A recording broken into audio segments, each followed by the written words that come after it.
हरिपद प्रभु जी आप म्यूट कर दिंतु दया करी। हरे कृष्ण। उपस्थित मोर समस्त हृदयकांक्षी वैष्णवों चरण रे मोर दंडवत प्रणाम। मोर परम पिता श्रीपाद भद्रसाहु प्रभु चरण रे मोर कोटि कोटि दंडवत प्रणाम। मोर सुहृद श्री पद्मपाणि प्रभु चरण रे मोर प्रणाम एवं शुभाकांक्षी मोर देवानंद श्रीपति प्रभु तांको चरण रे मोर दंडवत प्रणाम। हरिनाम प्रभु चरण रे मोर सत दंडवत प्रणाम एवं मोर सब बेले जे मोर मंगल कामना करती मु केमिति एई रास्ता रे एई भगवत भक्ति रे केमिति मु आगु को बढ़िबी मोर आदर भक्त प्राण प्रभु चरण रे मोर दंडवत प्रणाम एवं मोर पिता से जाको द्वारा एई भौतिक जगत को आसी तांको चरण रे मोर दंडवत प्रणाम। लावण्य प्रभु ब्रजसुंदर प्रभु जो माने कि हमको भक्ति पथरे अग्रसर करिवारे से माने होचे मोर परम गुरु से तांको चरण रे मोर दंडवत प्रणाम। समस्त वैष्णवों को चरण रे मोर शतकोटि गोटे छोटिया संशोधन गोटे छोट संशोधन शुणिबे। आज्ञा आज्ञा प्रभु। परम पिता भद्रचार दास नहंती परम पिता होचंती भगवान श्री कृष्ण। जेतबेले आपण ए कथा कहउछंती आपण कहबे पितृ प्रतिमा माने बाबा को भଳି। आज्ञा आज्ञा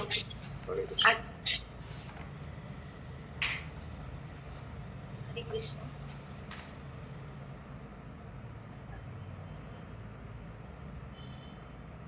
नमो विष्णुपादाय कृष्ण पृष्ठाय भूतले श्रीमते जय पताका स्वामी ते नामिने।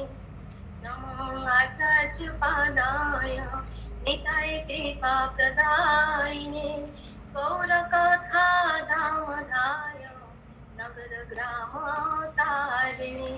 नमो विष्णुपादाय कृष्ण पृष्ठाय भूतले श्रीमती भक्ति वेदांत स्वामी ते नामिने। नमस्ते सरस्वती देवी गौरवाणी प्रचारिणे निर्विशेष शून्यवादी पाश्चात्य देशतारिणे। जय श्री कृष्ण चैतन्य प्रभु नित्यानंद श्री अद्वैता गदाधर शिवासादि गौर भक्त वृंद।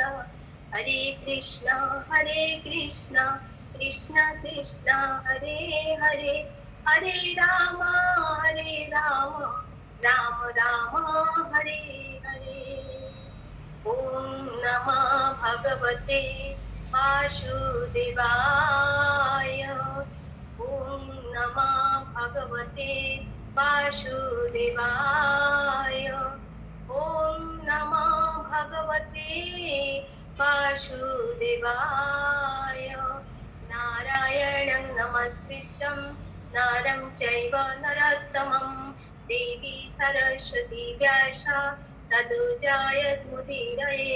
मूकं करोति वाचालं पङ्गुं लङ्घयते गिरिं चित्तपङ्क्तमहं वन्दे परमानन्दमाधव। नष्टप्रायेषु अभद्रेषु नित्यं भागवत सेवया भागवत उत्तमश्लोके भक्तिर्भवति नैष्ठिकी। जगद्गुरु श्रील प्रभुपाद की जय। गुरुदेव महाराज की जय। हरे कृष्ण। हरे कृष्ण प्रभु मते आपण माने क्षमा करिवे कौन सी भूल टूट हे गले मते क्षमा करिवे। कौन कहूँ आपण समस्त को खाता पे नहीं बसिया पे कहउचंती मो से भले योग्य नुहे प्रभु कौन कहबी भय लागुची आपण माने मते समस्त कृपा करिवे। हरे कृष्ण। କାଲି କାଲି ଆମେ ବର୍ଣ୍ଣନା କରିଥିଲୁ ପିତାମହ ଭୀଷ୍ମ ଭଗବାନ ଶ୍ରୀକୃଷ୍ଣଙ୍କର ପରିଚୟ ଏବଂ ଭଗବାନ ଶ୍ରୀକୃଷ୍ଣଙ୍କର ଐଶ୍ୱର୍ଯ୍ୟ ଭାବକୁ ପ୍ରକାଶ କରିଛନ୍ତି। ପ୍ରଥମ ସ୍ତୁତିରେ ଭଗବାନଙ୍କୁ ଯେଉଁ ପ୍ରଥମ ସ୍ତୁତି କରିଥିଲେ ନା କହିଲେ ଇତିମତି ରୂପ କଲ୍ପିତ, ସେ ପ୍ରଥମ ସ୍ତୁତିରେ ପିତାମହ ଭୀଷ୍ମ ଭଗବାନଙ୍କର ପରିଚୟ ପ୍ରଦାନ କରିଛନ୍ତି ଏବଂ ଐଶ୍ୱର୍ଯ୍ୟ ଭାବକୁ ପ୍ରକାଶ କରିଛନ୍ତି। ଏହି ପ୍ରକାର ପିତାମହ ଭୀଷ୍ମ କଣ କଲେ, କୃଷ୍ଣଙ୍କୁ କହିଲେ ଯେ ମୁଁ ମୋର ମତିକୁ ମତି ରୂପକ କନ୍ୟାକୁ ଆପଣଙ୍କୁ ସମର୍ପଣ କରିବାକୁ ଚାହୁଁଛି।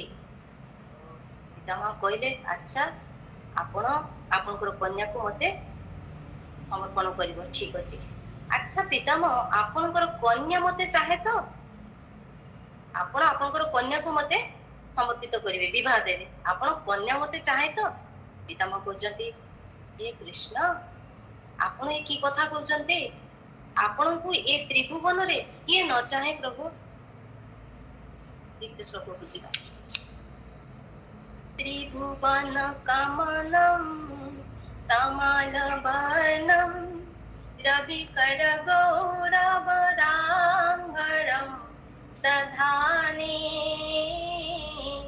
কপুরলকুলা বৃতাননাব্জম বিজয় সখেরতিরাস্তু মে নবাদ্যা ত্রিভুবন কমলম। ଯିବା ଆମେ ତ୍ରିଭୁବନ କମଲମ, ତ୍ରିଭୁବନକୁ ଆମେ ଯିବା।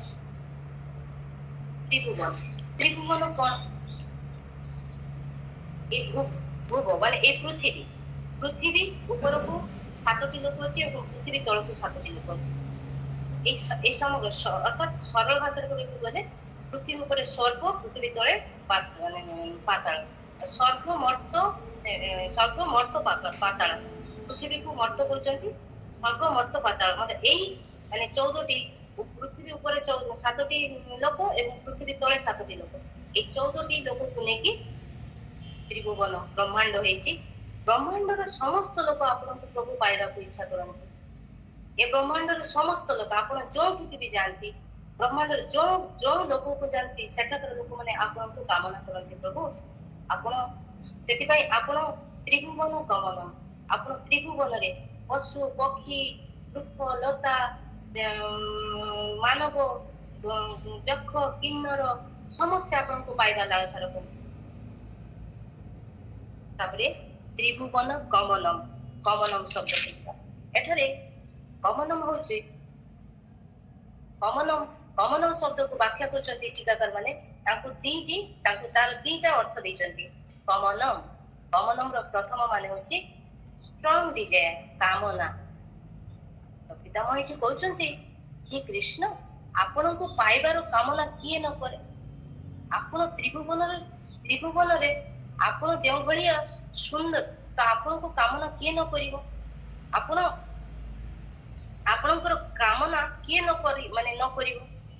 ଆପଣ ଏତେ ମନମୁଗ୍ଧକର, ଆପଣଙ୍କୁ କାମନା କିଏ ନ କରିବ? ଯେତେବେଳେ ଆପଣ ବାମନ ରୂପରେ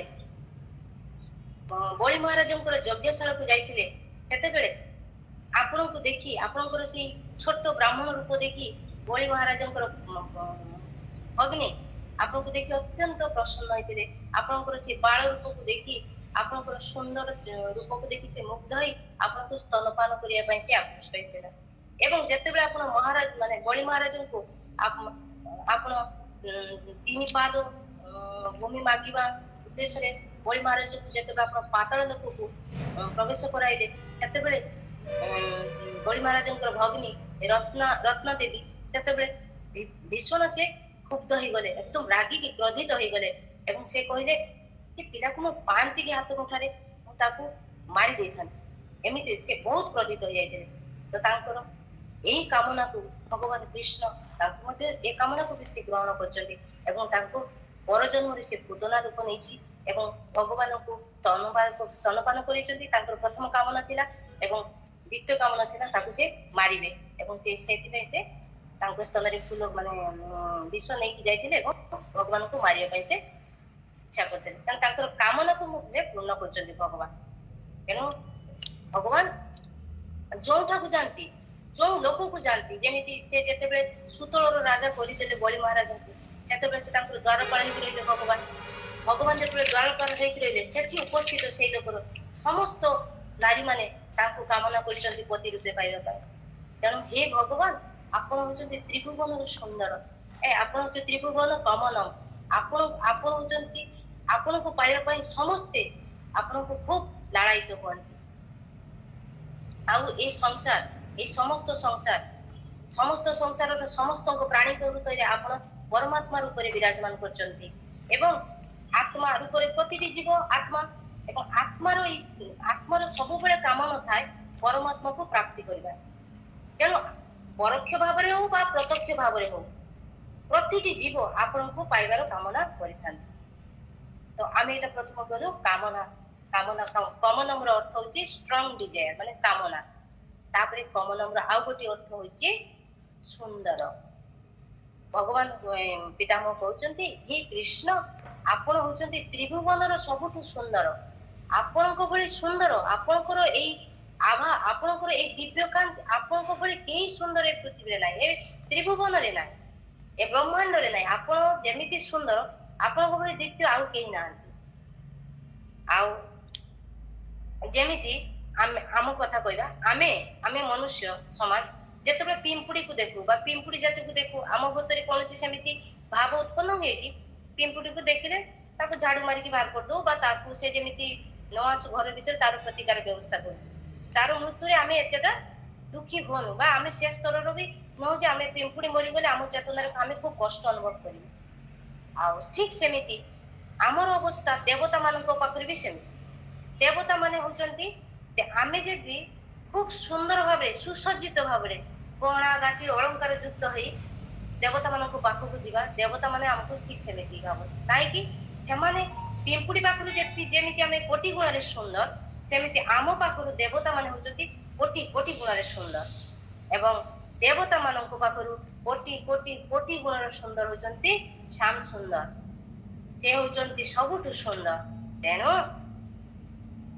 कोन हेची पितामह भीष्म कहउचंती आपण हेउचंती त्रिभुवन कमलम आप हे कृष्ण आपण आकृतिगत जेमिति आपनकर आकृति जेमिति आपनकर प्रकृति भी सेमिति आपनकर आकृति अर्थात आपनकर कट कादी माने आपनकर जो कांति आपनकर जो माने बपु आपनकर जो विग्रह रो जो आकृतिटा अर्थात आपनकर शरीर रो प्रतिटी अंग प्रत्यंग अत्यंत शोभनीय अत्यंत उज्जवल अत्यंत दीप्तिमान जोठी जोटा जेमिति होबा कथा माने काठी युक्त जाकु कहंती माने एकदम सठिक आपनकर कांति एवं आपण सेमिति प्रकृतिगत भी आपण सेमिति सुंदर अर्थात आपण सचित आनंदमय आ आपनकर प्रकृति आपनकर आपनकर आपण जदि सचित आनंदमय रे आपण तयारी आपण आ आमे आमे भौतिक जगत लोक आमे होची कफ वात पित्त ए सब रे आमे तयारी तेणु आमे होची अश्वासत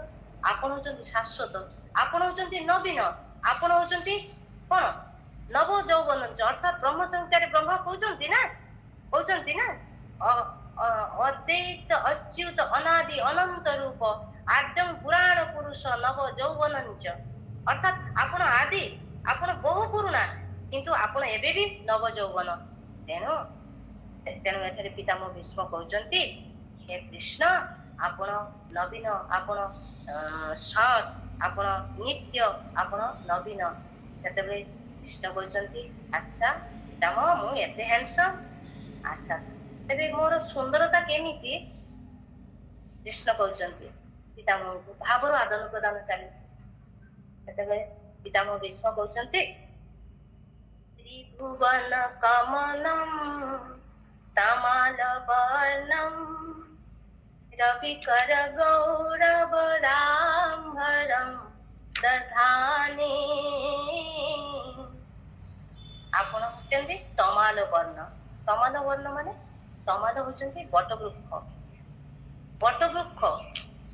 बटवृक्ष जेमिति ताଳ ଗଛ ମାତାଜୀ ତମାଳ ଗଛ ହଉଛି ତାଳ ଗଛ ନା ପ୍ରଭୁଜୀ ମୁଁ ଠିକ କହିଲି କି? ନା ତମାଳ ଗଛ ବୋଲି ଗୋଟେ ଗଛ ଅଛି ଯେତେ ଆପଣ ଯଦି ମାୟାପୁର ଯିବେ ଯେତେବେଳେ ଯିବେ ଗୋଟେ ତମାଳ ଗଛ ସାମ୍ନାରେ ଅଛି ଆପଣ ଯେତେବେଳେ ବୃନ୍ଦାବନ ଯିବେ ବୃନ୍ଦାବନର ଯୋଉ ରାଧା କୃଷ୍ଣ ବଳରାମ ମନ୍ଦିର ଅଛି କୃଷ୍ଣ ବଳରାମ ମନ୍ଦିର ସାମ୍ନାରେ ଗୋଟେ ତମାଳ ବୃକ୍ଷ ଅଛି ତ ମାନେ ବୃନ୍ଦାବନରେ ଅନେକ ଗୁଡାଏ ତମାଳ ବୃକ୍ଷ ଥାଏ ଏବଂ ତମାଳ ବୃକ୍ଷର ରଙ୍ଗ ହଉଛି କଳା ବା ଶ୍ୟାମ ବର୍ଣ୍ଣ ଏବଂ ଭଗବାନଙ୍କର ଯୋଉ ଯୋଉ ଯୋଉ ବର୍ଣ୍ଣ ଠିକ ସେଭଳିଆ ଥାଏ ତାଙ୍କୁ ତମାଳ ବର୍ଣ୍ଣ ବୋଲି କୁହାଯାଉଛି ତମାଳ ଗଛ ଗୋଟେ ଅଛି। ଠିକ ଅଛି ଆଜ୍ଞା ଧନ୍ୟବାଦ ପ୍ରଭୁଜୀ ମୁଁ ସେ ଗଛ ଦେଖିଛି ପ୍ରଭୁଜୀ ଗଛ ଦେଖିଛି। ହରେ କୃଷ୍ଣ ଯେମିତି ତମଳା ବୃକ୍ଷ ଉପକାର ପାଇଁ ଲାଗିଥାଏ ଠିକ ସେମିତି ଆପଣଙ୍କର ସୁନ୍ଦର ରୂପ ଆପଣଙ୍କର ମଦମୁଗ୍ଧକର ରୂପ ଏ ଜଗତକୁ ମୁଗ୍ଧ କରିଥାଏ ଆପଣଙ୍କର ସୁନ୍ଦରତା ଜଗତକୁ ମୁଗ୍ଧ କରିଥାଏ ତେଣୁ ଆପଣ ହଉଛନ୍ତି ଶ୍ୟାମ ବର୍ଣ୍ଣ ନୀଳ ବର୍ଣ୍ଣ ତେଣୁ ଆପଣଙ୍କର ଏଇ ଶ୍ୟାମ ବର୍ଣ୍ଣର ରୂପ ଏ ମନମୁଗ୍ଧକର ରୂପ ସାରା ବିଶ୍ୱକୁ ସାରା ଜଗତକୁ ସାରା ବ୍ରହ୍ମାଣ୍ଡକୁ ମୋହିତ କରେନି। ତେବେ ଏବେ ଆମେ ଯିବା ଭଗବାନଙ୍କର ରୂପ ଶ୍ୟାମ ବର୍ଣ୍ଣ ମାନେ ନୀଳ ବର୍ଣ୍ଣ କାହିଁକି ଏତେ ଏତେ ରଙ୍ଗ ଅଛି ତ ଭଗବାନ କାହିଁକି ଶ୍ୟାମ ବର୍ଣ୍ଣର ତ କୃଷ୍ଣ ହଉଛନ୍ତି ରସରାଜ କୃଷ୍ଣ ହଉଛନ୍ତି ସମସ୍ତ ରସର ଭକ୍ତା କୃଷ୍ଣ ହଉଛନ୍ତି ରସିକ ସାଗର କୃଷ୍ଣ ହଉଛନ୍ତି ରସିକ ଶିଖର କୃଷ୍ଣ ହଉଛନ୍ତି ପରମର ଭକ୍ତା ସେ ସବୁ ରସର ଭକ୍ତା ସେ ଅଟନ୍ତି ସେ କେବଳ ଦାସ୍ୟ ରସର ଭକ୍ତା ନୁହନ୍ତି କି ସେ ସାକ୍ଷୀ ରସର ଭକ୍ତା ନୁହନ୍ତି ସେ ସମସ୍ତ ରସକୁ ଆସ୍ୱାଦନ କରନ୍ତି ତେଣୁ ସମସ୍ତ ରସର ଗୋଟେ ଡିଫାଇନ ରଙ୍ଗ ବି ଥାଏ ସମସ୍ତ ରସର ତେଣୁ କୃଷ୍ଣ ହଉଛନ୍ତି ସମସ୍ତ ରସର ଭକ୍ତା ତେଣୁ ସେ ସମସ୍ତ ରଙ୍ଗର ମଧ୍ୟ ଭକ୍ତା ଅଟନ୍ତି ଯେତେବେଳେ ଆମେ ସବୁ ରଙ୍ଗକୁ ମିଶାଇ ଦେବା ସେ ରଙ୍ଗଟି କଳା ହେଇଥାଏ ତେଣୁ ଭଗବାନ କୃଷ୍ଣଙ୍କର ରଙ୍ଗ ହଉଛି ଶ୍ୟାମ ସୁନ୍ଦର ଭଗବାନ ଶ୍ୟାମ ସୁନ୍ଦର ହଉଛନ୍ତି କଳା ରଙ୍ଗର ତେଣୁ ବ୍ରଜ ସନ୍ଥ ମାନେ ବ୍ରଜ ରସିକ ମାନେ ସେଥିପାଇଁ କହିଛନ୍ତି ଆଏ ଯେ ଆମ କୃଷ୍ଣ ଆମ କାହ୍ନାକୁ ଶ୍ୟାମ ସୁନ୍ଦର ଆମେ କାହିଁକି ଡାକିଛୁ ଜାଣ ଆମ ଶ୍ୟାମ ସୁନ୍ଦର ହଉଛନ୍ତି ଆମ ଶ୍ୟାମ ସୁନ୍ଦରକୁ କାହାର ନଜର ନ ଲାଗୁ କାହିଁକି ନା ସବୁବେଳେ ରାକ୍ଷସ ମାନେ ଆସୁଥିଲେ ନା ଏଇ ନାଇଁ ପେତନ ଆସିଲାନି ସପଟାସୁର ବକାସୁର ସବୁ ଆସୁଛନ୍ତି ଏଇ ନାଇଁ ଏଟା ସେଟା ଭର ହେଇଛନ୍ତି ସେମାନଙ୍କ ଭାଷାରେ ସେମାନେ କହୁଛନ୍ତି ସବୁବେଳେ ଆମର କାହ୍ନା ଉପରେ ବିପଦ ଆସୁଛି ସେଥିପାଇଁ ସେମାନେ ତାଙ୍କୁ ଶ୍ୟାମ ସୁନ୍ଦର ବୋଲି ଡାକୁଥିଲେ ସେଥିପାଇଁ ଭଗବାନ ଶ୍ୟାମ ରଙ୍ଗର ଅଟନ୍ତି ଏଟା ରସିକ ସନ୍ଥ ମାନେ କୁହନ୍ତି ସେଥିପାଇଁ ଭଗବାନ ଶ୍ୟାମ ରଙ୍ଗର ଅଟନ୍ତି ଯେମିତି ଗୌରାଙ୍ଗ ମହାପ୍ରଭୁ ତାଙ୍କର ନାଁ ନିମାଇ ଦେଇଥିଲେ କାହିଁକି ନା ସେ ତାଙ୍କର ମାତାଙ୍କର ଯେତେ ସନ୍ତାନ ପ୍ରକଟ ହଉଥିଲେ ସେମାନେ ସବୁ ଅପ୍ରକଟ ହେଇଯାଉଥିଲେ ତେଣୁ ତାଙ୍କ ନାଁଟା ନିମାଇ ଦେଇଥିଲେ କାହିଁକି ଯମ ତାଙ୍କ ପାଖକୁ ଆସିବ ନାହିଁ ସେମିତି ସେମାନେ ଭଗବାନଙ୍କୁ ସେମାନେ କହୁଛନ୍ତି ଶ୍ୟାମ ରଙ୍ଗ କାହିଁକି ନା ଶ୍ୟାମ ରଙ୍ଗର ସେ ଭଗବାନ ହେଇଛନ୍ତି କଣ ପାଇଁ ସେ ବ୍ରଜ ସନ୍ଥ ମାନେ ବ୍ରଜର ଗୋପୀ ସମସ୍ତେ କୁହନ୍ତି କାହିଁକି ତାକୁ ନଜର ନ ଲାଗୁ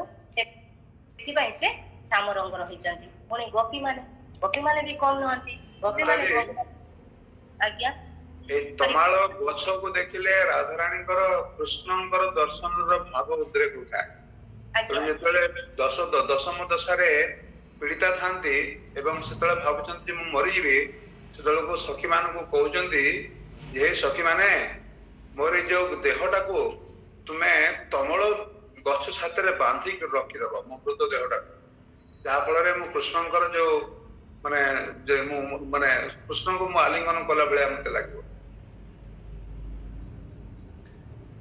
हरे कृष्ण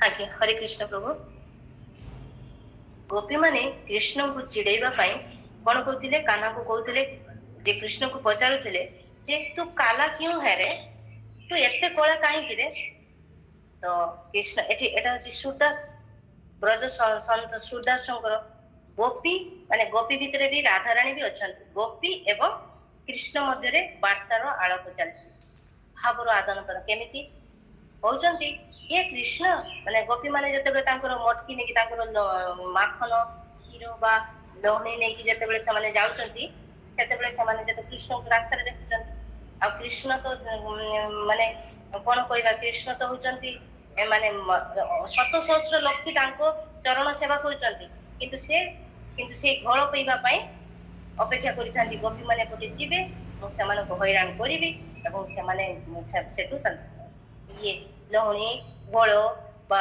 ଦୁଧ ସେସବୁ ପାନ କରିବେ ଅର୍ଥାତ୍ ତାଙ୍କ ସହିତ ଟିକେ ସେ ଇଏ କରିବେ ଲୀଳାକୁ लीला करिवे तो एठी गोपी माने जते आसुचंती गोपी माने कृष्ण को देखि कहउचंती जे कृष्ण तू इतना काला क्यों है रे तो सेटा टिके गाइबे एठी भगवान एवं गोपी मान को भितरे वार्तालाप तू इतना बता दे कान्हा तेरा रंग काला क्यों तू काला होकर जग से निराला हो तू इतना बता दे कान्हा तेरा रंग काला क्यों जब भगवान कहते मैंने काली रात को जन्म लिया मैंने काली गाय का दूध पिया मेरी कमरी का रंग काला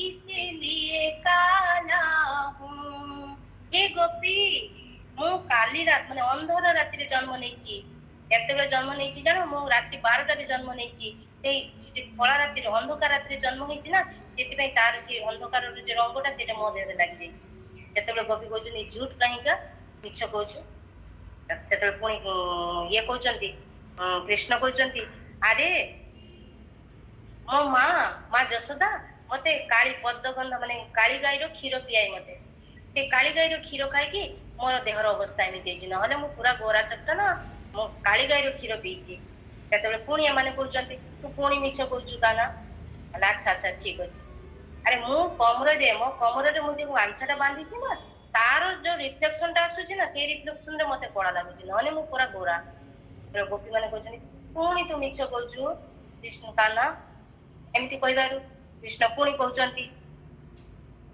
मैं काली नाग से युद्ध किया और काली दाह में कूद पड़ो मैं कण कण में नृत्य किया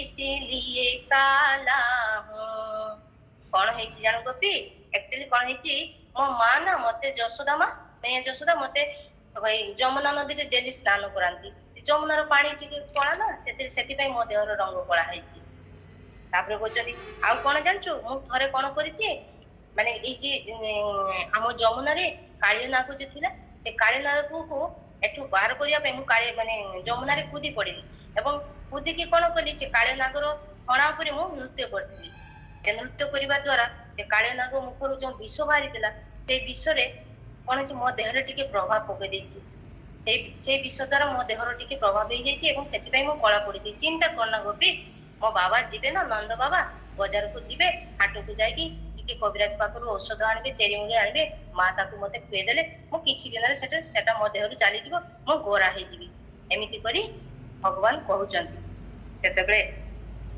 गोपी माने पुणी कहउचंती ना ना कृष्ण झूठ झूठ तू मिछ कहउछु एमिति न एमिति रे के हुए की कला एना जमा तू सब बेले खाली मिछ कहउछु सेतेबेले कृष्ण कहउचंती मु एते करी तुमको बुझाय पई चेष्टा करछु तमने बुझु न सेतेबेले कृष्ण रागी जाइचंती क्रुद्ध होई जाइचंती सेतेबेले से रागी की कहउचंती जे गोपी तू कला तोर मन कला तोर मटकी कला माने तोर से दही मांडी माठियाटा कला कृष्ण कहउचंती तेरे गोरस मटकी काली है और तू अति मन की काली है तेरी चुनरी का रंग काला इसीलिए काला हूँ गोपी तू तो तोर मन कला तोर माठिया कला एवं तू तो तोर अंतत तो घुंघटटा को उठे की देख मते से घुंघटटा को माने टाणी की रखी तू मते सेतिरे तो मते कला दिसुची तो घुंघटा को टाणी की देख तेबे जाई मते देखिबो ना मोर रंग केमिति सेतबे गोपी माने घुंघटा को उठे की देखुचंती देखले तेबे ना तू तो सेही गोरा माने कला दिसुचु सेतबे कृष्ण कहउचंती सेतबे गोपी माने रागी जाइचंती रागी की जे जा सब पळौचंती रागी की चल या संगे पारी होबनी खाली एटा सेटा उदाहरण दे कि हमकु खाली ये करी विरक्त करिछि पळै जिबा से माने जेतबे पळैया पे बाहरीचंती कृष्ण खूब अद्भुत कथा कहइचंती सखी नैनों में काजल लगाती है और नैनों में मुझको बसाती है तेरी गजरे का रंग काला इसीलिए काला हूँ।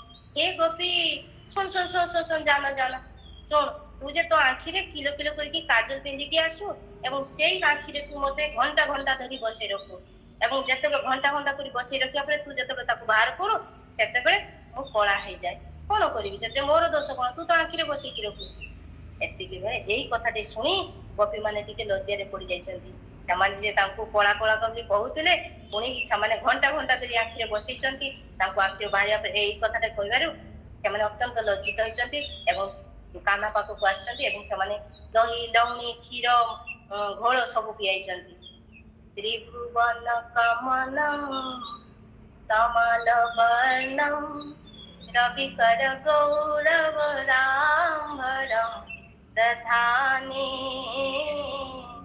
ତ୍ରିଭୁବନ କମଲଂ ତମାଲ ବର୍ଣ୍ଣ ଭଗବାନଙ୍କର ଶରୀରର କାନ୍ତି ଏମିତି ତାକୁ ସମସ୍ତେ ଆକୃଷ୍ଟ ହୋଇଯାନ୍ତି ପିତାମହ ଭୀଷ୍ମ କହିଛନ୍ତି ଆପଣ ପ୍ରଭୁ ଏମିତି ତମାଲ ବର୍ଣ୍ଣ ଏତେ ସୁନ୍ଦର ଆପଣଙ୍କୁ କିଏ ନ ପାଇବାକୁ ଇଚ୍ଛା କରେ ତାପରେ ଆମେ ନେକ୍ସଟ ଲାଇନ ବୁଝିବା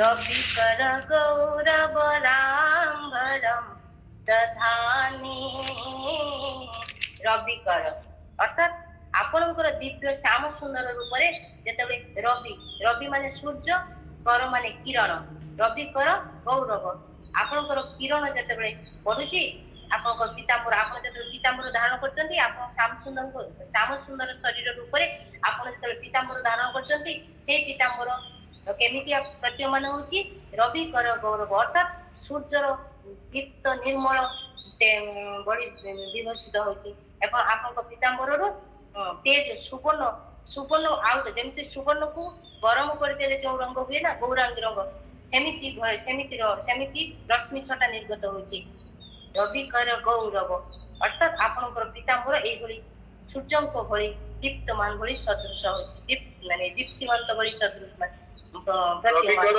ମାତାଜୀ ରବିକର ଗୌରବ ନୁହେଁ ରବିକର ଗୌର ଅମ୍ବର ମାନେ ହଉଛି ବସ୍ତ୍ର ଆଜ୍ଞା ଆଜ୍ଞା ଆଜ୍ଞା ଆଜ୍ଞା ଭୁଲ ହେଇଯାଇଛି ପ୍ରଭୁ ଆପଣଙ୍କର ବସ୍ତ୍ର ପିତାମ୍ବର ଆପଣଙ୍କର ଦୀପ୍ତିମନ୍ତ ହଉଛି ତାପରେ ତ ଏଠି ଆମେ ଯିବା ଭଗବାନ କାହିଁକି ପିତାମ୍ବର ଧାରଣ କରୁଛନ୍ତି ଭଗବାନ ତ ରକ୍ତାମ୍ବର ପିନ୍ଧି ପାରିଥାନ୍ତେ ଭଗବାନ ଶୁକ୍ଲାମ୍ବର ପିନ୍ଧି ପାରିଥାନ୍ତେ ଭଗବାନ ପିତାମ୍ବର କାହିଁକି ପିନ୍ଧୁଛନ୍ତି ପୁଣି ଯିବା ସନ୍ଥ ମାନଙ୍କ ପାଖକୁ ସେମାନେ ୟାକୁ କରି ଭଲ ଭାବରେ ଆମକୁ ବିସ୍ତାର କରି କହିଛନ୍ତି ତ କୃଷ୍ଣଙ୍କର ଯୋଉ ପ୍ରିୟା ରାଧାରାଣୀଙ୍କର କାନ୍ତି ହଉଛି ପିତାମ୍ବର ସଦୃଶ କାନ୍ତି ଦେହର ରଙ୍ଗ ଆମେ ରାଧାରାଣୀଙ୍କର ପ୍ରଣାମ ମନ୍ତ୍ର ନା ତପ୍ତ କାଞ୍ଚନ ଗୌରାଙ୍ଗୀ ରାଧେ ବୃନ୍ଦାବନେଶ୍ୱରୀ ବୃଷଭାନୁସୁତଂ ଦେବୀ ପ୍ರಣମାମି ହରି ପ୍ରିୟେ ତ ତପ୍ତ କାଞ୍ଚନ ମାନେ ସୁବର୍ଣ୍ଣ ସଦୃଶ ତାଙ୍କ ଦେହ ସୁବର୍ଣ୍ଣକୁ ଆଉଟି ଦେଲେ ଯେମିତି ରଙ୍ଗ ହୁଏ ରାଧାରାଣୀଙ୍କର ଦେହର ରଙ୍ଗ ସେମିତି ତେଣୁ ଭଗବାନ ରାଧାରାଣୀଙ୍କର ବିରହକୁ ସହିବା ପାଇଁ ଏବଂ ରାଧାରାଣୀଙ୍କୁ ମନେ ପକେଇବା ପାଇଁ ଏବଂ ରାଧାରାଣୀଙ୍କୁ ଖୁସି ଦେବା ପାଇଁ ସେ ପିତାମ୍ବର ଧାରଣ କରୁଥିଲେ ପ୍ରଥମ ପଏଣ୍ଟ ଦ୍ୱିତୀୟ ହଉଛି ଭଗବାନ ପିତାମ୍ବର କାହିଁକି ପିନ୍ଧନ୍ତି ଭଗବାନ ପିତାମ୍ବର ପିନ୍ଧି ତାଙ୍କର ଭକ୍ତଙ୍କୁ ଦର୍ଶନ ଦିଅନ୍ତି ଏବଂ ଅଜ୍ଞାନ ରୂପକ ଅନ୍ଧକାରରୁ ଦୂର କରନ୍ତି ପିତାମ୍ବର ପିନ୍ଧି ଭଗବାନ କଣ କରନ୍ତି ଭକ୍ତର ଅଜ୍ଞାନତାକୁ ଦୂର କରନ୍ତି ଭକ୍ତକୁ ସମସ୍ତ ଅଜ୍ଞାନତାରୁ ମୁକ୍ତ କରନ୍ତି ଏବଂ ଭକ୍ତ ତା ଦ୍ୱାରା ଜ୍ଞାନବାନ ହୋଇଥାଏ ଜ୍ଞାନବାନ ମାନେ ସେ ପୁସ୍ତକଗତ ବିଦ୍ୟାରେ ନେଇ ଭଗବାନଙ୍କର ପ୍ରାପ୍ତି ନିମିତ୍ତ ଯୋଉ ଜ୍ଞାନ ସେଇ ଜ୍ଞାନରେ ତାଙ୍କୁ ବିଭୂଷିତ କରନ୍ତି ଭଗବାନ ତ ଭଗବାନ ଶ୍ରୀକୃଷ୍ଣ ପିତାମ୍ବର ପିନ୍ଧୁଛନ୍ତି ରବିକର ଗୌରବ ରାମ୍ଭର ମାନେ ପିତାମ୍ବର ପିନ୍ଧୁଛନ୍ତି ଭୀଷ୍ମ ପିତାମହ ଏଠି କାହିଁକି ସୂର୍ଯ୍ୟଙ୍କ ସହିତ ସୂର୍ଯ୍ୟଙ୍କର କିରଣ ସହିତ କାହିଁକି ସବୁବେଳେ ତୁଳନା କରି କହୁଛନ୍ତି ତ ଏଠାରେ ସନ୍ଥ ମାନେ କହିଛନ୍ତି ପିତାମହଙ୍କର ଭାବକୁ ଏଠି ପ୍ରକାଶ କରିଛନ୍ତି ପିତାମହଙ୍କର ଭାବ ହଉଛି କଣ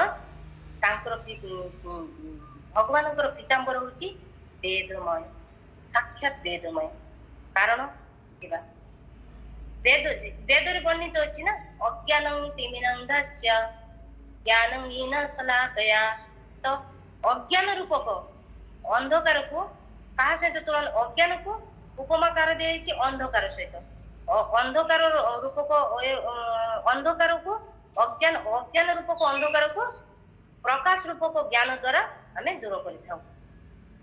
ସେମିତି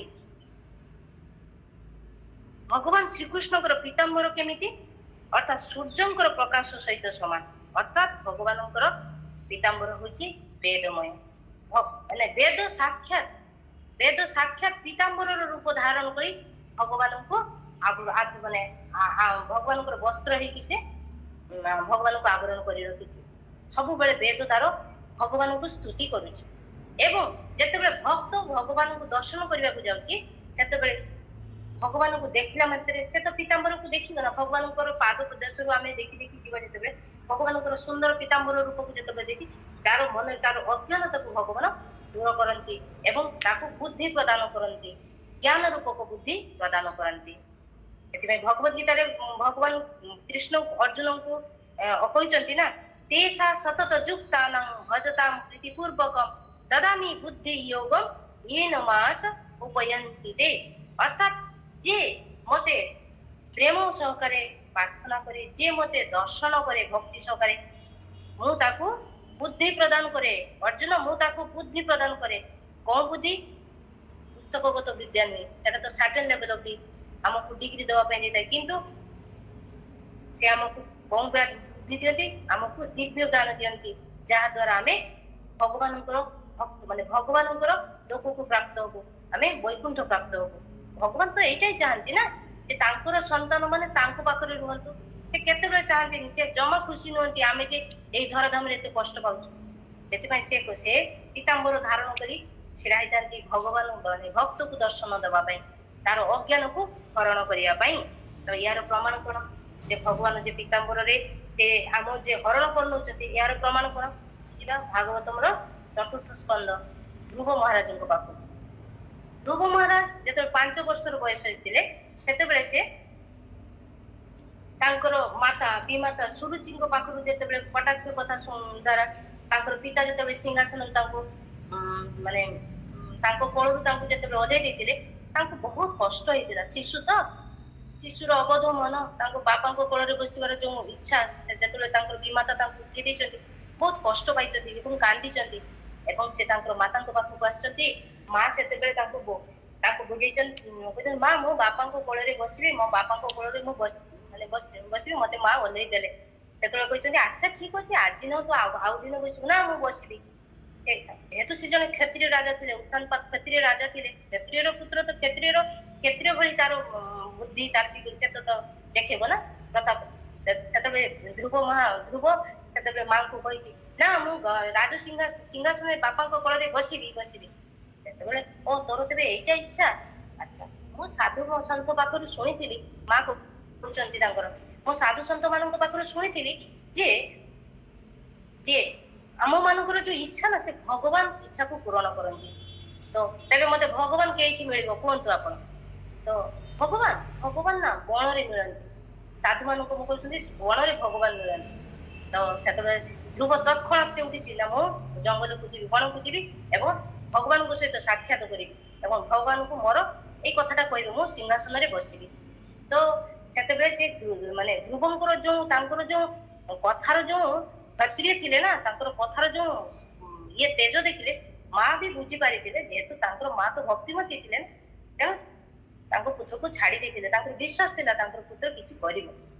ତାପରେ ରାସ୍ତାରେ ନାରଦ ମୁନିଙ୍କ ସହିତ ସାକ୍ଷାତ ନାରଦ ମୁନି ତାଙ୍କୁ ଗୁରୁ ଦୀକ୍ଷା ଦେଇଛନ୍ତି ଏବଂ ସେ ନାରଦ ମୁନିଙ୍କୁ ଗୁରୁ ରୂପେ ଗ୍ରହଣ କରିଛନ୍ତି ଏବଂ ବୃନ୍ଦାବନର ମଧୁବନରେ ସେ ଯାଇ କଠୋର ଧ୍ୟାନ କରିଛନ୍ତି ଏବଂ ଧ୍ୟାନରେ ସେ ଭଗବାନଙ୍କର ନାମକୁ ଜପିଛନ୍ତି ଏବଂ ଦୀର୍ଘ 6 ମାସ ଧରି ଧ୍ୟାନ କରିବା ପରେ ଧ୍ରୁବ ମହାରାଜ ଭଗବାନଙ୍କୁ ଦର୍ଶନ ପାଇଛନ୍ତି। ଯେତେବେଳେ ସେ ତାଙ୍କର ହୃଦୟରେ ଦର୍ଶନ କରୁଛନ୍ତି ଭଗବାନଙ୍କୁ ଯେତେବେଳେ ଦର୍ଶନ କରୁଛନ୍ତି ଭଗବାନ ସେତେବେଳେ ତାଙ୍କ ସାମ୍ନାରେ ଆସି 6 ମାସ ପରେ ଯେତେବେଳେ ଦୀର୍ଘ ସାଧନା ପରେ ଯେତେବେଳେ ଭଗବାନ ତାଙ୍କ ସମ୍ମୁଖରେ ଆସି ଦର୍ଶନ ଦଉଛନ୍ତି ସେତେବେଳେ କିନ୍ତୁ ଧ୍ରୁବ ମହାରାଜ ତାଙ୍କ ହୃଦୟରେ ଯେ ଥିବା ଭଗବାନଙ୍କୁ ଧ୍ୟାନ କରୁଛି ଦେଖୁଛନ୍ତି ଦର୍ଶନ କରୁଛନ୍ତି। କିନ୍ତୁ ଭଗବାନ କହିଲେ ଆରେ ମୁଁ କେତେ ଘଣ୍ଟା 2 ଘଣ୍ଟା ହେଲାଣି ଆସିକି ଛିଡା ହେଇଛି ସେ ଏପର୍ଯ୍ୟନ୍ତ ମୋର ଆଖି ମାନେ ସେ ମତେ ଦର୍ଶନ କରୁନି। ଭଗବାନ କଣ କଲେ ତାଙ୍କ ହୃଦୟରେ ଯୋଉ ତାଙ୍କ ରୂପକୁ ଦର୍ଶନ ଦଉଥିଲେ ସେଠୁ ସେ ଅପ୍ରକଟ ହେଇଗଲେ। ତତ୍କ୍ଷଣାତ୍ ଧ୍ରୁବ ତାଙ୍କୁ ଚାହିଁ ଦେଇଛନ୍ତି, ଦେଖିଛନ୍ତି, ଭଗବାନଙ୍କୁ ଦର୍ଶନ କରିଛନ୍ତି। ସାକ୍ଷାତ ସେ ତାଙ୍କ ହୃଦୟରେ ଯୋଉ ଅପରୂପ ସୁନ୍ଦର ଦର୍ଶନ ମାନେ ଭଗବାନଙ୍କୁ ଦର୍ଶନ କରୁଥିଲେ ସେଇ ରୂପକୁ ସେ ସାମ୍ନାରେ ଦେଖିଛନ୍ତି। ତତ୍କ୍ଷଣାତ୍ ଦେଖିକି ସେ କହିଛନ୍ତି, ଧ୍ରୁବ ମହାରାଜ ଦେଖନ୍ତୁ ଛୋଟ ବାଳକ ଅବୋଧ ଶିଶୁ, ସେ ଭଗବାନଙ୍କୁ କହୁଛନ୍ତି, ହେ ଭଗବାନ, ମୁଁ ଆପଣଙ୍କୁ ସ୍ତୁତି କରିବାକୁ ଚାହୁଁଛି, କିନ୍ତୁ ମୁଁ ତ କିଛି ଜାଣେନି ପ୍ରଭୁ। ଏଇ କଥା ଧ୍ରୁବ ମହାରାଜ କହୁଛନ୍ତି। ସେତେବେଳେ ଭଗବାନ ଅତ୍ୟନ୍ତ ପ୍ରସନ୍ନ ହେଇଛନ୍ତି ଏବଂ ତାଙ୍କ ଗାଲରେ ତାଙ୍କର ପଞ୍ଚଜନ୍ୟ ଶଙ୍ଖକୁ ତାଙ୍କ ଲଲୁପରେ ମାନେ ତାଙ୍କର କଲପରେ ତାଙ୍କୁ ସ୍ପର୍ଶ କରିଦେଇଛନ୍ତି। ଯେମିତି ସ୍ପର୍ଶ କରିଦେଇଛନ୍ତି, ଧ୍ରୁବର ବାଣୀରେ 4 ବେଦର ଜ୍ଞାନ ପ୍ରାପ୍ତି ହେଇଛି। ଧ୍ରୁବ ମହାଜ୍ଞାନୀ ହେଇଛି। ଆଉ ତମେ ଆଉ ଗୋଟେ କାରଣ, ଯେତେବେଳେ ଭଗବାନ ସୁଦର୍ଶନ ଚକ୍ର ଯେତେବେଳେ ପିତାମହ ଭୀଷ୍ମ ଯେତେବେଳେ ଇଏ କଲେ, ଉପଦେଶ ଦେଲେ ମହାରାଜ ଯୁଧିଷ୍ଠିରଙ୍କୁ, ସେତେବେଳେ ସୁଦର୍ଶନ ଭଗବାନଙ୍କର ସୁଦର୍ଶନ ଚକ୍ର ସେତେବେଳେ ମୃତ୍ୟୁବନ୍ତ ସ୍ୱରୂପ ହେଇ ପିତାମହ ଭୀଷ୍ମଙ୍କ ପାଖକୁ ଆସିଥିଲେ ମହାଭାଗବତ ଶୁଣିବା ପାଇଁ। ତେଣୁ ଭଗବାନଙ୍କ ଶରୀରରେ ଯୋଉ ସମସ୍ତ ଯୋଉ ଭୂଷଣ, ସମସ୍ତ ମୁକୁଟ କୁହନ୍ତୁ, ଚକ୍ର, ଶଙ୍ଖ, ସମସ୍ତେ ମୃତ୍ୟୁବନ୍ତ ସ୍ୱରୂପ ରୂପରେ ବେଦର ସ୍ତୁତି ଗାନ କରନ୍ତି।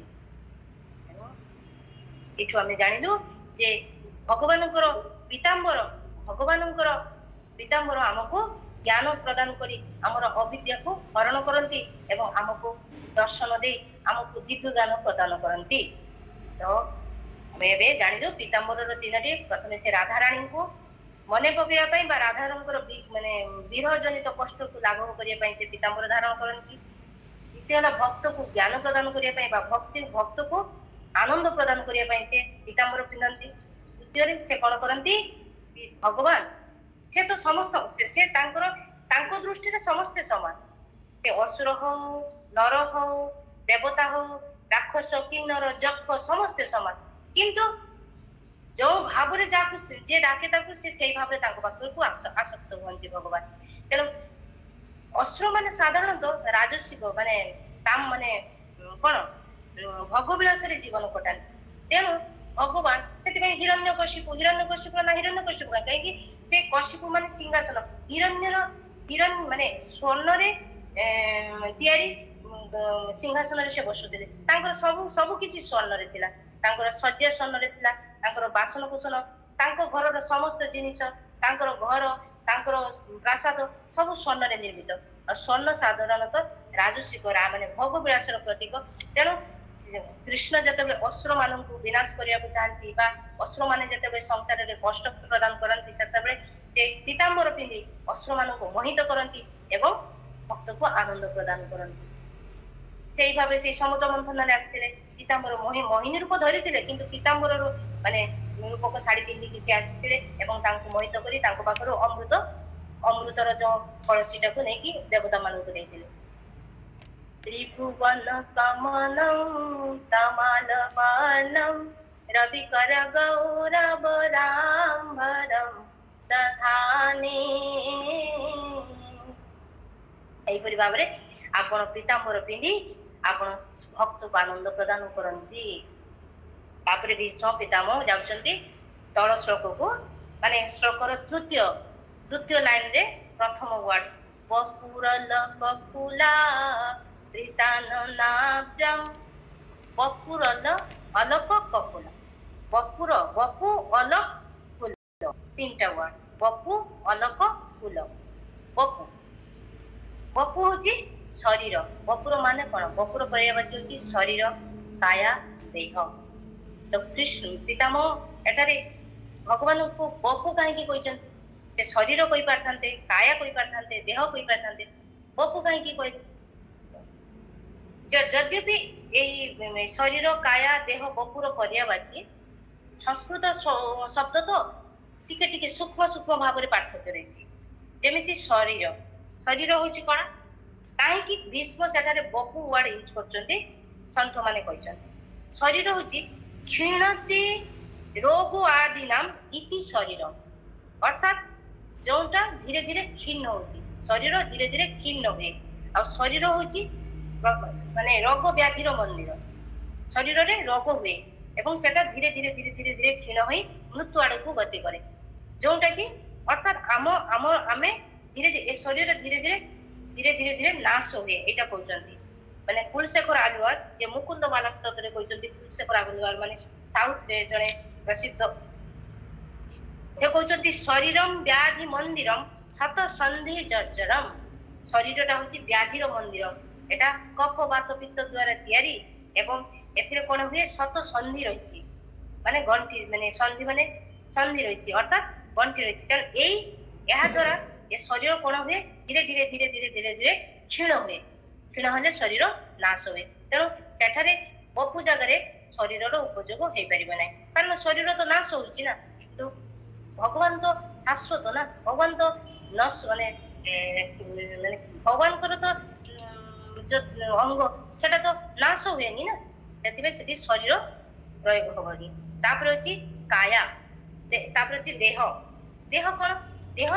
ଦେହର କାମ ଦେହ ହଉଛି ବଢେ, ଦେହ ବଢେ, ସେ ଦିନକୁ ଦିନ ବଢେ। ଆମେ ଶୈଶବରୁ ଖାଲି ଆମେ ନୁହଁ, ସଂସାରରେ ସମସ୍ତ ଜୀବ ଜନ୍ତୁ ଗଛ ବୃକ୍ଷ ଲତା ସମସ୍ତେ ବୀଜରୁ ଗଛ ହୁଏ, ତାପରେ ପତ୍ର ପଡେ, ତାପରେ ଧୀରେ ଧୀରେ ବଢେ, ତାପରେ ଫଳ ପୁଷ୍ପ ଧରେ। ସେମିତି ମନୁଷ୍ୟ ବି ଧୀରେ ଧୀରେ ଶୈଶବରୁ କିଶୋର ଯୌବନରୁ ବାର୍ଦ୍ଧକ୍ୟ ଅବସ୍ଥା ହେଇ ସେଟା ଧୀରେ ଧୀରେ ଧୀରେ ଧୀରେ ଶରୀର ବଢେ।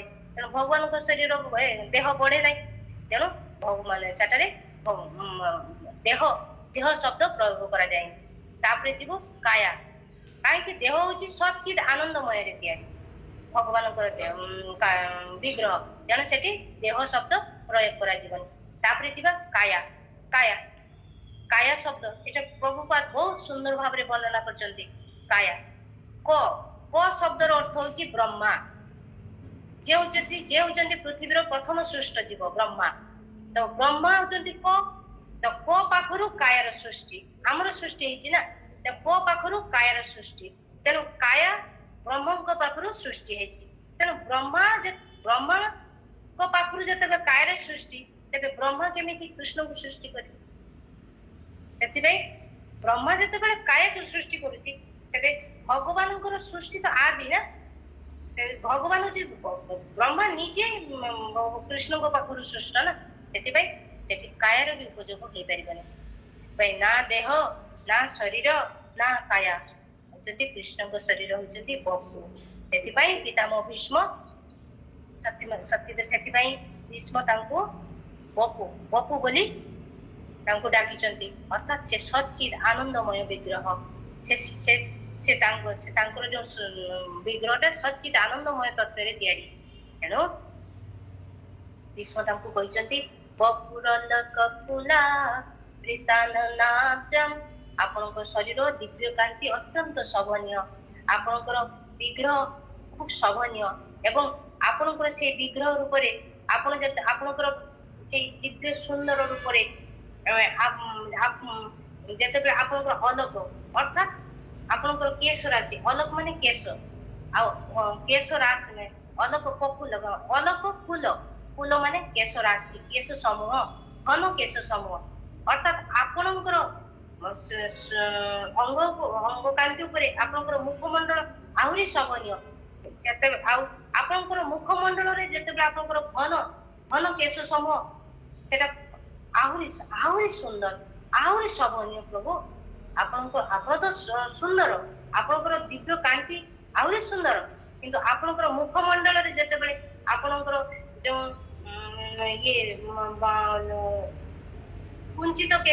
କୁଞ୍ଚିତ କେଶର ରାଶି ଯେତେବେଳେ ଆପଣଙ୍କର କପାଳ ଉପରକୁ ଆସି ଆପଣଙ୍କର ମୁଖକୁ ଆବୃତ କରି ପକାଏ, ଆହା ପ୍ରଭୁ ଆପଣ ବହୁତ ସୁନ୍ଦର ଲାଗନ୍ତି। କାରଣ ଏଠାରେ ଭୀଷ୍ମ ନିଜେ ଦେଖିଛନ୍ତି ନା, ଯୁଦ୍ଧ କ୍ଷେତ୍ରରେ ଯେତେବେଳେ କୃଷ୍ଣ ସାରଥୀ ହେଇ ଅର୍ଜୁନଙ୍କ ସାରଥୀ ହେଇଥିଲେ, ସେତେବେଳେ ଭୀଷ୍ମ ତ ଅପର ପକ୍ଷରେ ଥିଲେ ନା, ମାନେ କୃଷ୍ଣଙ୍କ ସାମ୍ନାରେ ଥିଲେ। ତେଣୁ ସେ କୃଷ୍ଣଙ୍କୁ ଦେଖିଛନ୍ତି, ତାଙ୍କର ପିତାମ୍ବରରୁ ମାନେ ସୁବର୍ଣ୍ଣ ଭଳି ତାଙ୍କର ପିତାମ୍ବର ଚକଚକ କରି ଚମକୁଥିଲା ଏବଂ ତାଙ୍କର ମୁଖମଣ୍ଡଳ ଅତ୍ୟନ୍ତ ସୁନ୍ଦର ଲାଗୁଥିଲା। ଏବଂ ଯୁଦ୍ଧ କରିବାର ପରିଶ୍ରମରେ କଣ ହଉଥିଲା, ତାଙ୍କର କେଶ ରାଶି ସବୁ ଆଲୁଲାୟିତ ହେଇଯାଉଥିଲା ଏବଂ ତାଙ୍କର କପାଳରେ ଅଲୋକ ମାନେ ଅର୍ଥାତ୍ ସେ କେଶ ଆସିକି ତାଙ୍କ ମୁଖମଣ୍ଡଳରେ ପଡୁଥିଲା। କି ଦିବ୍ୟ କାନ୍ତି, କି ସୁନ୍ଦର ଶୋଭନୀୟ ମୁଖ ରାଶି, ଏଇଟାକୁ ଦେଖି ପିତାମହ ଖୁବ ପ୍ରସନ୍ନ ହେଇଯାଇଛନ୍ତି। ଏବଂ ସେ କହିଛନ୍ତି ହେ କୃଷ୍ଣ ଆପଣ ଆପଣଙ୍କର ସେଇ ମୁଖମଣ୍ଡଳରେ ଯୋଉ ଅଲୋକ ଆପଣଙ୍କର ପୀତାମ୍ବର ଆପଣଙ୍କର ଯୋଉ ଦିବ୍ୟ କାନ୍ତି ଶ୍ୟାମ ସୁନ୍ଦର ଦେହ ମାନେ ବିଗ୍ରହ ଏହା ମତେ ଖୁବ୍ ଆପଣ ଅତ୍ୟନ୍ତ ତ୍ରିଭୁବନରେ ସେଥିପାଇଁ ଆପଣ ବହୁତ ଏକମାତ୍ର ଆପଣ ହିଁ ସୁନ୍ଦର ଅଟନ୍ତି। ତାପରେ କହିଛନ୍ତି ଇଏ କୃଷ୍ଣ କହୁଛନ୍ତି ପିତାମହ କହୁଛନ୍ତି ବହୁତ ସୁନ୍ଦର କଥା ଲାଷ୍ଟ କହୁଛନ୍ତି ବିଜୟ ସଖେ ରତିରାସ୍ତୁ ମେ ନବାଦ୍ୟା ଶେଷରେ କହୁଛନ୍ତି ହେ ବିଜୟ ସଖେ କୃଷ୍ଣଙ୍କୁ ବିଜୟ ସଖୀ କାହିଁକି କହୁଛନ୍ତି କାରଣ କୃଷ୍ଣଙ୍କୁ କୃଷ୍ଣ ଡାକିଲେ କୃଷ୍ଣ କଦାପି ଖୁସି ହୁଅନ୍ତି ନାହିଁ ପ୍ରସନ୍ନ ହୁଅନ୍ତିନି। ଭୀଷ୍ମ ଏହାକୁ ଭଲ ଭାବରେ ଜାଣିଥିଲେ ତେଣୁ କୃଷ୍ଣଙ୍କୁ ଯଦି ଭକ୍ତଙ୍କ ନାମ ସହିତ ତାଙ୍କୁ ଡାକିବା କୃଷ୍ଣ ଅତ୍ୟନ୍ତ ପ୍ରସନ୍ନ ହୁଅନ୍ତି। ତେଣୁ ଭଗବାନଙ୍କର ପରମ ଭକ୍ତ ଥିଲେ ଅର୍ଜୁନ।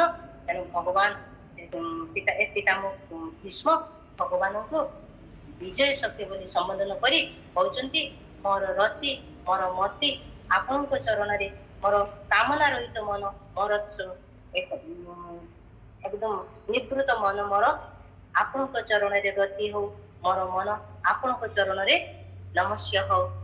ଏହିପରି ଭାବରେ ପିତାମହ ଭୀଷ୍ମ ତାଙ୍କର ଭାବକୁ ପ୍ରକାଶ କଲେ। ତ୍ରିଭୁବନ କମଲଂ ତମାଲ ବର୍ଣ୍ଣଂ ରବିକର ଗୌରବରାମ୍ବରಂ ଦଦାନେ वपुरलककुला प्रीताननाब्जं विजय सखेरतिरास्तु मे नवद्या कही मोर कथा प्रभु हरे कृष्ण दंडवत प्रणाम। बहुत भला जदि कार किछि प्रश्न थाए उत्थापन करि पारंती आगामी काली तार उत्तर प्रदान करने को चेष्टा करा। प्रभु मोर प्रभु ଆପଣ ଯୋଉ କହୁଥିଲେ ଅମ୍ବର ଅମ୍ବର ମାନେ କଣ କହୁଥିଲେ ସେଟା ମୁଁ ଶୁଣି ପାରିଲିନି ପ୍ରଭୁ। ଅମ୍ବରଂ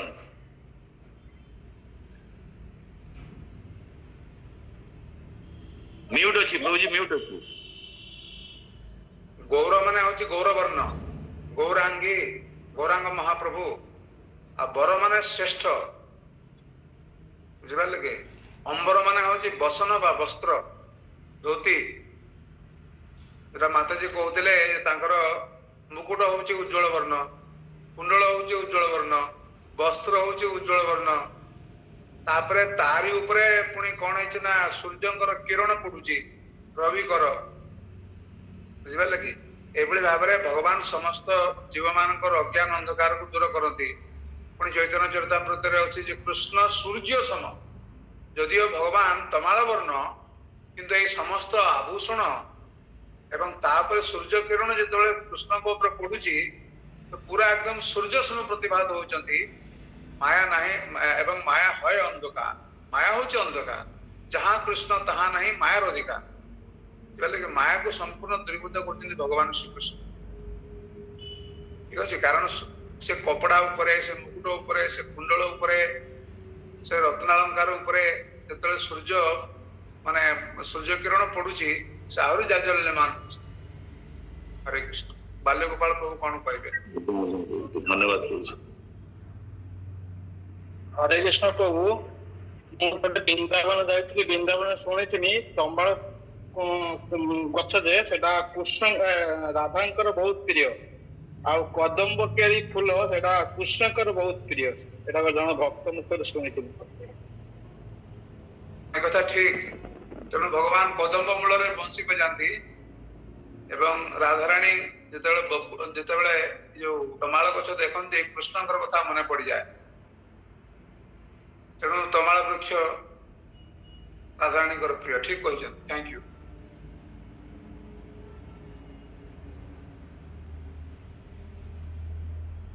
आर कार प्रश्न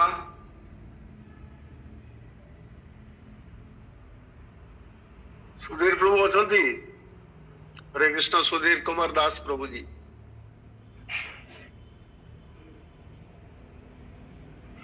हरे बोला जी हां जी बोले। आज सुधीर प्रभु एब्सेंट रहे कहीं?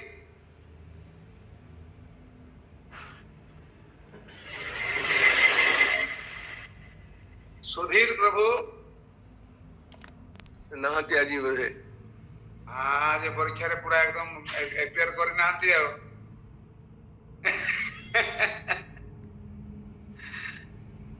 ପରୀକ୍ଷାରୁ ପଳେଇଛନ୍ତି ଆଉ।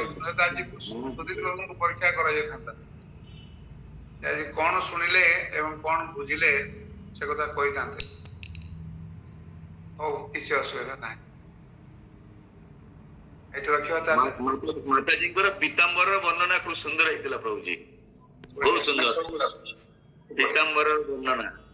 ଆହୁରି ଥରେ ଶୁଣିବାକୁ ଇଚ୍ଛା ହଉଛି ପୀତାମ୍ବରର ବର୍ଣ୍ଣନା, ବହୁତ ସୁନ୍ଦର। ଜ୍ଞାନ ପ୍ରଦାନ ଏତେ ସ୍ୱପ୍ନକୁ ରାତି ଆଉ କାହିଁ, ଯେହେତୁ ଆମର ସମୟର ମଜବୁରି ରହିଛି, ବାଧ୍ୟବାଧକତା ରହିଛି, ତେଣୁ ଏଠି ଆମେ ଶେଷ କରିବା।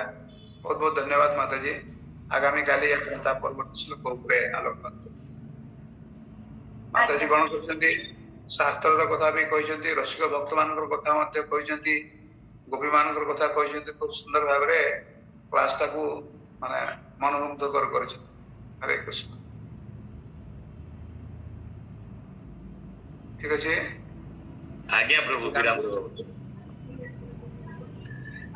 हरे कृष्ण हरे कृष्ण हरे हरे कृष्णा हरे कृष्णा कृष्णा कृष्णा हरे हरे हरे राम राम राम हरे हरे हरे कृष्णा कृष्णा कृष्णा हरे हरे हरे राम राम हरे कृष्णा कृष्णा कृष्णा हरे हरे हरे राम हरे हरे सिंधुभ्यः च पतितानां पावनेभ्यो